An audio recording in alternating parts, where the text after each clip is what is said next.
ये कहानी दो दोस्तों की है, भोला राम और नया राम।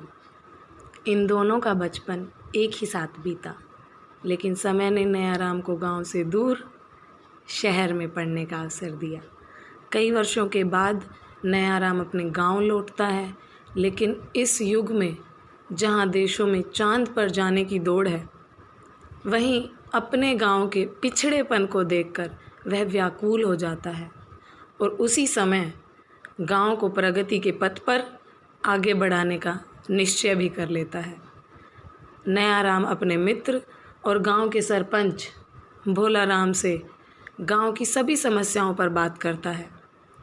यह किस्सा उन्हीं अनेक समस्याओं में से एक समस्या को दर्शाता है। नया राम गांव के परंपरागत पशुपालन के तरीकों पर, गांव के आवागमन पर लगे गोबर कचरे के ढेर पर और गलियों में बिखरे पड़े गोबर पर सवाल उठाता है। इस पर भोला राम हंसते हुए कहता है कि तुम अभी शहर से आए हो, सीख जाओगे। गांव की यही पहचान होती है। और वैसे भी मैंने तो अपने पशुओं के लिए घेर बना रखा है। ना तो मेरे पशु गांव की गलियों में गंदगी करते हैं और ना ही कोई गोबर कचरे का ढेर लगाया है। हाँ, अगर बाकी लोगों को ऐसा करने से रोकने का कोई तरीका तुम्हारे पास है तो बताओ। भोले राम की इसी बात को सुनकर नया राम समझ गया कि गांव के लोगों को एक कॉमन कलेक्टिव डेवलपमेंट प्रोग्राम की आवश्यकता है। वह भोला राम को बड़े ही विश्वास के साथ कहता है, हाँ है। अगर ग्राम पंचायत और ग्रामवासी चाहें तो बिल्कुल तुम्हारी ही तरह गांव के सभी पशुओं के लिए गांव के बाहर एक बड़े कॉमन मिल्क सेंटर और बायोगैस प्लांट का निर्माण कर सकते हैं, जो कि गांव की स्वच्छता से संबंधित हर समस्या को झट से ख़त्म कर देगा। गांव गोबर कचरे के ढेर से और गलियां बिखरे हुए गोबर मल मूत्र से मुक्त हो जाएंगी। और सिर्फ यही नहीं, गांव के लोगों की दिनचर्या का अधिकतम समय जो इस पशुपालन के कामों में लगता था, जैसे कि पशुओं के लिए चारा लाना, उनका दूध धोना, गोबर मल मूत्र उठाना, जैसे अनेकों कामों की अपेक्षा ग्रामवासी इस समय का सदुपयोग अपने परिवार और गांव की समृद्धि में कर पाएंगे।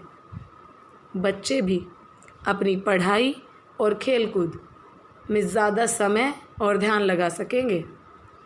अपने घर के इस्तेमाल की ज़मीन भी बढ़ेगी, जिस पर आज पशु बंधते हैं। भोला राम कहता है, ठहरो ठहरो, ज़्यादा हवाई किले मत बनाओ। गांव के लोगों के लिए पशुपालन अच्छी सेहत, तगड़े शरीर और धन सभी के स्रोत हैं। उनके लिए ये सुधार किस काम के, जब उनके पास उनके पशु ही नहीं होंगे। नया राम कहता है, अरे मित्र, पशुओं पर ग्रामवासियों का ही हक रहेगा। जब वो चाहें उन्हें खरीद बेच सकते हैं। उनके लिए पशुओं से प्राप्त दुग्ध उत्पादन और अन्य लाभों में कोई बदलाव नहीं आएगा। आज जितना खर्चा वो पशुओं की देखभाल और चारे पर लगाते हैं, उतना ही उन्हें अब लगाना होगा। फ़र्क तो बस ये होगा कि अब उनकी जगह उनके पशुपालन के सभी कार्य मिल्क सेंटर में तनख्वाह पर नियुक्त ग्रामवासी ही करेंगे। इससे गांव के 500 लोगों को भी रोजगार मिलेगा और पशुओं के गोबर मल मूत्र के इस्तेमाल से बायोगैस प्लांट के जरिए ग्राम पंचायत लोगों को एक स्वच्छ और सस्ता ईंधन उपलब्ध करवा सकेगी। और जो गांव की महिलाएं आज भी परंपरागत चूल्हे के धुएं से दुखी होती हैं, वो बिना धुएं के गैस चूल्हे का इस्तेमाल कर पाएंगी और अपने जीवन को सरल और सुखदायी कर पाएंगी। आखिर जब तक गांव की महिलाएं ही सशक्त नहीं होंगी, तो ना तो कोई स्मार्ट सिटी और ना ही कोई स्वच्छ भारत बन पाएगा। यह सुनकर भोला राम उत्साहित हो जाता है और इस प्लान को तुरंत काम करने की इच्छा शक्ति दिखाता है।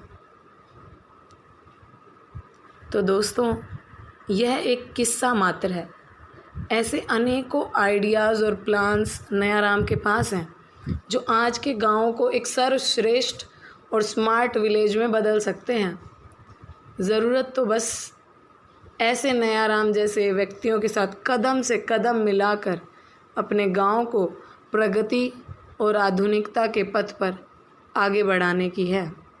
हमें अपनी ग्रामीण संस्कृति पर सदैव गर्व होना चाहिए, लेकिन कई परंपरागत कार्य हमें पिछड़ा रहने पर मजबूर कर देते हैं, जैसे कि ग्राम पंचायत के सरपंच और पंचों के पदों पर एक जिम्मेवार और कर्मशील व्यक्ति का चयन होना ही चाहिए। इन पदों को अपनी वंशानुगत संपत्ति समझना बंद करें। ग्रामवासियों को आत्मनिर्भर और आधुनिकता के मार्ग पर ले जाने में सबसे अहम योगदान गांव के ही सशक्त लोगों का होगा, जो गांव को छोड़कर शहरों में अपना जीवन बिता रहे हैं। यह सिर्फ एक ब्रेन ड्रेन है जिससे सभी गांव इस आधुनिकता की दौड़ में पीछे रह गए हैं। हमें आशा है कि ऐसे लोग एक दिन ज़रूर अपनी जन्मभूमि का कर्ज चुकाएंगे। जय हिंद। मेरा गांव एक सशक्त गांव।